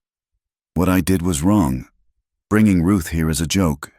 Helping Crow, it was wrong. Jonah studied his brother's face, seeing genuine remorse for perhaps the first time. Why now, Silas? Because Eugenia threatened to leave, because I saw Crow turn on his own men in court, throwing them to the wolves, because... He pulled out a leather pouch, heavy with coin. Because Mother would have hated what I've become. Silas? It's not the full amount, maybe half. It's what I can spare without Eugenia knowing. She'd want me to give it all, but I'm not that good yet. He managed a weak smile. Consider it a start on making amends. After he left, they counted the money, $300, a fortune, but still short. Over the following days, small miracles accumulated. The church fund Reverend Whitcomb had mentioned produced $70. Doc Morrison forgave his bill and added $20 for medical supplies, though they knew it was charity. Sam extended unlimited credit and found $50 owed from cattle sales years past. By week's end, they had $540. Close, but not enough. The night before the deadline, Ruth found Jonah sitting by his mother's grave on the hill overlooking the ranch. She settled beside him, taking his hand. I've been thinking, she said quietly, about that deed fragment, about mineral rights. Ruth, hear me out. What if there's something valuable on this land, not gold or silver, but something, water rights, maybe, or good clay for bricks, something that makes it worth more than grazing land? Even if there was, we don't have time to prove it. No, but someone might gamble on the possibility. She pulled out a telegram that had arrived that day. Remember Chen? The railroad worker I mentioned, his nephew is now a successful merchant in San Francisco. I wrote to him about our situation. He's offering to buy a percentage interest in any mineral rights for enough. Jonah stared at the telegram. You'd sell part of our future on a possibility. I'd sell part of a possibility to secure our whole future. The land stays ours. The ranch stays ours. We just share any minerals found. She squeezed his hand. It's not ideal, but it keeps us here, together. Together, he repeated, the word like a prayer. Yes, send the acceptance. Tell him yes. The next morning dawned bright and cold. They dressed carefully, him in his father's suit again, her in the dress she'd arrived in, purple ribbon bright against the dark fabric. The money was counted, recounted, placed in a leather satchel. At the bank, they found a crowd gathered. Sheriff Dodd stood with foreclosure papers, but beside him was a representative from the territorial court, sent to oversee the payment given the criminal case. $598. The clerk counted. You're $2 short. Ruth's heart sank. They'd counted wrong, or miscalculated the interest, or... Here, A small hand tugged at her skirt. She looked down to find Annie Morrison, the doctor's daughter, holding up $2 silver. Papa says these are mine to spend how I want. I want to help. Behind her, other children appeared, coins in hand, the pennies and nickels they'd collected for candy. Given freely, it pushed them over, just barely, but enough. Payment received in full. The court representative announced loudly, "The deed to Hale's draw remains with Josiah Hale." The crowd cheered. Ruth knelt to hug Annie, tears streaming down her face. When she stood, Jonah pulled her close, not caring about propriety or appearances. "We did it," she whispered. "We saved it." "You saved it," he corrected. "You saved everything." Spring came slowly to the plateau, but it came. The sage they'd planted where the shed burned pushed up green shoots. The rebuilt barn stood strong against April winds. And in the second week of May, on a morning when wildflowers carpeted the meadows, Jonah Hale and Ruth Marlowe stood before Reverend Whitcomb in the small church. She wore her mother's purple ribbon woven into her hair, the scar on her face uncovered and unashamed. He stood straight despite his hip, the $silver polished bright on his watch chain. The church was packed, not with curious mockers, but with neighbors who'd learned to see past surfaces. "Do you, Jonah, take this woman?" "I do," he interrupted, earning gentle laughter. "I've taken her as partner, friend, and savior. As my wife is just the next natural step." "Let him finish," Ruth chided, but she was smiling, that crooked, beautiful smile he loved. When it was her turn, she spoke clearly. "I came here through deception, stayed through desperation, but I choose you through love. I do, I have, I will." They exchanged rings, simple bands Sam had ordered from Denver, and kissed to the sound of applause. Even Eugenia was crying, clutching Silas's arm. At the reception in the church hall, gifts appeared from unexpected sources. The Territorial Bank, eager to distance itself from Crow's crimes, offered favorable terms for expansion loans. Chen's nephew sent word that a geological survey was approved. There might indeed be valuable deposits on their land. "No more ugly widow," Martha Whitcomb said, embracing Ruth. "Just neighbor, friend, and Lord help us all. Probably the future mayor's wife if Jonah keeps standing up to corruption." Mayor Ruth looked at Jonah in surprise. He shrugged, embarrassed. "Some folks have been talking about new leadership, fresh starts, but that's future business. Today's about us." That night, in their home, truly theirs now, they lay together as husband and wife, not with the desperate passion of youth, but with the deep tenderness of two people who'd found each other against all odds. "I love you," Ruth said, tracing the lines of his face in the moonlight. "Not despite our damage, but because of how we've both survived it. We're still broken in places." Jonah warned, "My hip won't ever be right. Your lungs still catch. We're not the stuff of romantic tales." "No," she agreed. "We're better. We're real. We're chosen, not settled for." Outside, a late spring snow began to fall, dusting the sage and wildflowers with white. But inside was warmth, safety, and the quiet miracle of two hearts that had learned to beat as one. 1 year later, spring returned to Hale's draw with a gentleness that seemed to honor all they'd endured. The new barn stood solid against the morning sky, its boards weathered to silver gray. Along the fence line, straight and true, wildflowers nodded in the breeze.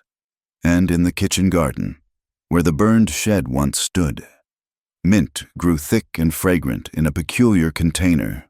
The old blue enamel kettle, carefully mended with solder, now served as a planter. Ruth knelt among the herbs, her movements careful but sure. The purple ribbon, still treasured, was tied around the brim of her work hat, fluttering like a small flag of victory. Her hands, once burned from fighting fire, now coaxed life from soil. "The Hendersons are coming by later." Jonah called from the porch. Little Grace balanced on his hip. They'd taken the child in 6 months ago when her parents died of fever, and she'd grown round and rosy under their care. Something about needing advice on fighting the new bank's foreclosure attempt. "Tell them to come for supper," Ruth replied, brushing dirt from her hands. "Martha's bringing those other 2 families who need help. Might as well make it a proper meeting." The Warm Hands group, as it had come to be known, met weekly now.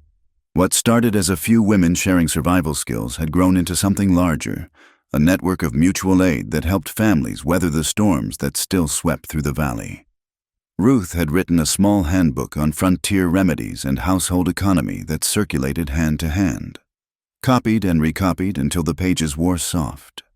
Old Pepper dozed in the shade, occasionally flicking an ear at flies. He'd survived another winter, tough as leather and twice as ornery, but he'd gentled enough to let Grace pet his nose, near him. The silver dollar that had once hung from Jonah's saddle now decorated a wind chime Ruth had made, catching light with every breeze.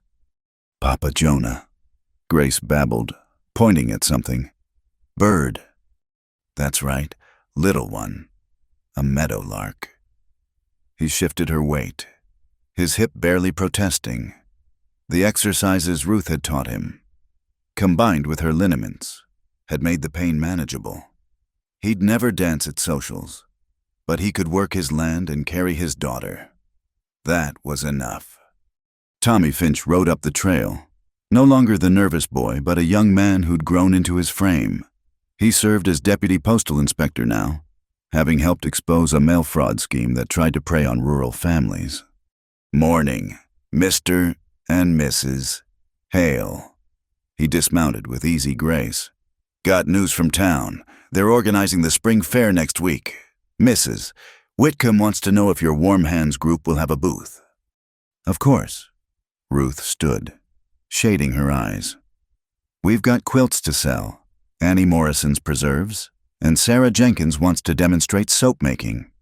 "And the handbook," Tommy grinned. "My sister says folks in Cheyenne are asking for copies. You could print a proper edition, make some money." Ruth shook her head, smiling. "It's meant to be shared freely. Though if someone wanted to print it and donate profits to the Widow's Fund, I wouldn't object." After Tommy left, they worked through the morning in companionable rhythm. The geological survey Chen's nephew had funded had indeed found valuable clay deposits. Not a fortune, but enough to provide steady supplemental income. They'd used the first payments to help other families save their lands from foreclosure. What Crow had tried to take through greed, they protected through generosity. Around noon, an unexpected visitor arrived. Silas drove up in his buggy, but he wasn't alone. A small boy sat beside him, maybe 8 years old, clutching a carpetbag with white knuckles. "Jonah, Ruth." Silas helped the boy down, his manner awkward but determined. "This is William. Billy, he's Cousin Margaret's boy from Kansas. She passed last month, and the boy's got nowhere else." Ruth immediately knelt before the child, her voice gentle. "Hello, Billy. Are you hungry? I've got fresh bread and honey inside." The boy nodded shyly, clearly overwhelmed. As Ruth led him to the house, Silas lingered with Jonah. "Eugenia and we're not suited for children, too set in our ways. But you two," he gestured helplessly. "The boy needs what you can give, a real home." "Silas, are you sure?" His brother met his eyes squarely. "I've spent a year trying to make amends for my cruelty. Some things can't be fixed with apologies, but maybe I can do one right thing. The boy has a small inheritance from Margaret. It's yours to manage for his care." Jonah gripped his brother's shoulder. "We'll take good care of him." "I know you will." Silas paused at his buggy. "That's why I brought him here." Inside, Billy was already responding to Ruth's gentle manner, telling her about the train journey in a small, wondering voice. Grace had toddled over and was offering him her favorite wooden horse with solemn generosity. "Looks like you got a friend already," Ruth said, smoothing Billy's hair. "Would you like to see your room? It's small, but it's got a window that looks out at the mountains." As she led the children upstairs, Jonah felt his chest tighten with emotion. A year ago, this house had echoed with loneliness. Now it rang with children's voices, with purpose, with love. The spring fair arrived with sunshine and hope. The Warm Hands booth drew steady crowds, women eager to learn Ruth's remedies and techniques. Several brought their own knowledge to share recipes, skills, stories of survival that Ruth carefully noted for the next edition of her handbook. "You've changed this town," Martha Whitcomb said, watching Ruth demonstrate how to make drawing salve from pine resin. "Given us permission to help each other without shame." "We all changed it," Ruth corrected. "I just refused to be quiet about what I knew." At the livestock exhibition, Jonah stood with other ranchers, Billy and Grace playing at his feet. His small herd had grown, the calves strong and healthy, but, more importantly, the association of small ranchers he'd helped organize was holding firm against the new bank's predatory practices. "Heard you're thinking of running for mayor," Sam ventured. "Thinking's all," Jonah replied. "Got enough on my plate with 2 children and a ranch to run." "And a wife who's organizing half the territory," another rancher laughed. "Face it, Hale, you're already leading whether you wear the title or not." As afternoon wore on, an elderly man approached their booth, leaning heavily on a cane. He studied Ruth for a long moment before speaking. "You're the one who wrote about willow bark tea and mustard plasters." "Among other things, yes." "Saved my wife's life this winter. Doctor said her lungs were too weak. Nothing to be done. But your breathing exercises and herb steam," his voice cracked. "She's home tending garden today because of you." Ruth's eyes misted. "I'm so glad. The knowledge isn't mine alone. I learned from others who suffered. It's meant to be passed on." That evening, as the fair wound down, the Hale family, for that's what they were now, truly sat on quilts watching the sunset. Billy had won a ribbon for his drawing of Pepper, and Grace clutched a rag doll Annie Morrison had made for her. Ruth leaned against Jonah's shoulder, tired but content. "Look there!" Jonah pointed to a lone rider approaching from the east. As the figure drew closer, they recognized Chen's nephew, David Chen, come to inspect his investment. Over supper, he shared news from the wider world. The railroad was indeed coming through, though taking a different route that wouldn't destroy the small ranches. The clay deposits were proving even richer than expected, and there was talk in San Francisco of funding a proper school for the valley, with Ruth's handbook as part of the curriculum. "You've built something remarkable here," David said, accepting another helping of Ruth's stew. "My uncle would have been proud. He believed in helping others rise." "That's all we're trying to do," Ruth said simply. "Rise together instead of climbing alone." Later, as the house settled into sleep, Jonah and Ruth stood on their porch, watching stars emerge in the clear sky. The purple ribbon, now sewn onto a small banner, hung from the porch beam, faded but still vibrant in moonlight. "Do you ever think about how it started?" Jonah asked quietly. "The cruel joke that brought you here." "Every day." Ruth turned in his arms to face him. "And every day I'm grateful for their meanness. Without it, I'd never have found you, or this life, or these children who call us Mama and Papa." "Ma," Grace's voice carried through the window. "Billy won't share." They laughed, the sound rich with joy and exasperation and all the complex beauty of a life fully lived. "I'll go," Ruth said, but paused at the door. "Jonah, I need to tell you something. I saw Doc Morrison yesterday." His heart skipped. "Are you ill?" "No." She took his hand, placed it gently on her stomach. "But in about 6 months, this house is going to get even louder." The miracle of it, after all her body had endured, struck him speechless. He pulled her close, feeling the solid reality of her, of them, of the family they'd built from ashes and determination. Another treasure, he whispered. The greatest treasure, she agreed, is being chosen, every day, in small ways and large. We choose each other. That's worth more than all the gold in the mountains. As if in agreement, the wind chime made from his old silver dollar sang in the night breeze, a melody of hope over Hale's draw. Inside, the children squabbled and laughed. The mint grew fragrant in its mended kettle. And on the porch, two people who'd found each other through cruelty and kept each other through courage stood watching their land, their home, their future stretch out beneath the stars. That day at the stage, Jonah said softly, echoing words spoken in anger a lifetime ago. They sent you as a joke, the ugly widow for their amusement. And you saw your greatest treasure, Ruth finished. The familiar words now worn smooth as river stones with repetition and love.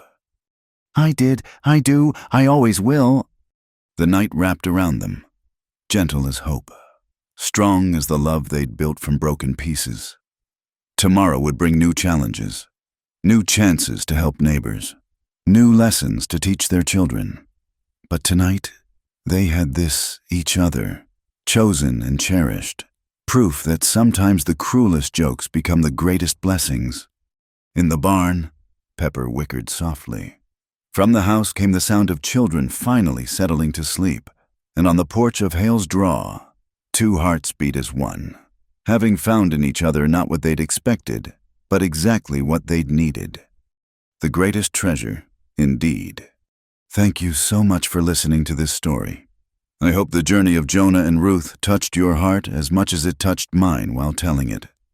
I'd love to know where you're listening from. Please share in the comments below so we can connect and discuss what this tale of courage and love meant to you.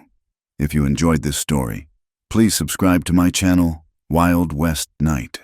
Give this video a like and hit that hype button to help more people discover these tales of the American frontier. Your support means the world and helps keep these stories alive. Until next time, partners.